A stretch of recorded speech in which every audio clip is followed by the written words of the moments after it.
2 திராவிட கட்சிகளும் சேர்ந்து திருமாவளவனை முதல்வராக்கணும் அப்படின்னு சொல்லியிருக்கிறாரு. இந்த குரலை எப்படி புரிஞ்சுக்கிறது? நல்ல கோரிக்கை. இடம் பொருள் பார்த்து சொல்லணும், காலம் பார்த்து சொல்லணும். இப்போ அவர் சொல்கிறது நகைப்புக்குரியதாக மாற்றிடுறாரு. நான்லாம் அவர் சட்டமன்ற உறுப்பினர் ஆகணும்னு போராடினவன், அவரோட இருந்து பணியாற்றினவன், மக்களை திரட்டி அரசியல் செய்தவன், பல்வேறு வழக்குகளை சுமந்தவன். அதுக்கு ஒரு வரிய வரலாறு இருக்குது.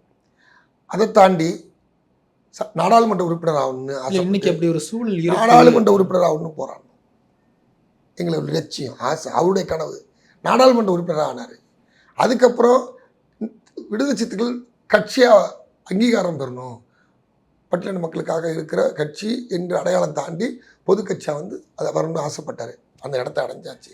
அடுத்தது துணை முதல்வர் 2016 சிறுத்தைகளின் ஆண்டு. இன்றைக்கி எதிர்பார்க்குற தொங்கு சட்டமன்றம் அன்றைக்கி வரும்னு எதிர்பார்த்து அந்த சிறுத்தைகளின் ஆண்டாக மாறும் என்று எதிர்பார்த்து களப்பணி ஆட்டினான். அது நடக்கலை. அதன் பிறகு முதலமைச்சராக அவரை வைக்கணும் அப்படின்றது ஆசை தான், எனக்கு ஆசை தான். இப்போ 2 கட்சி சேர்ந்தோ, இப்போ விஜய் அவர்கள் சேர்ந்தோ திருமாவளவன் இருந்துட்டு போகணும்னு சொன்னால் முதல்ல சந்தோஷப்படுறவன், முதல்ல வரவேற்கிறவன் நான் தான் இருப்பேன். ஏன்னா அதுக்காக தான் நான் உழைச்சேன்.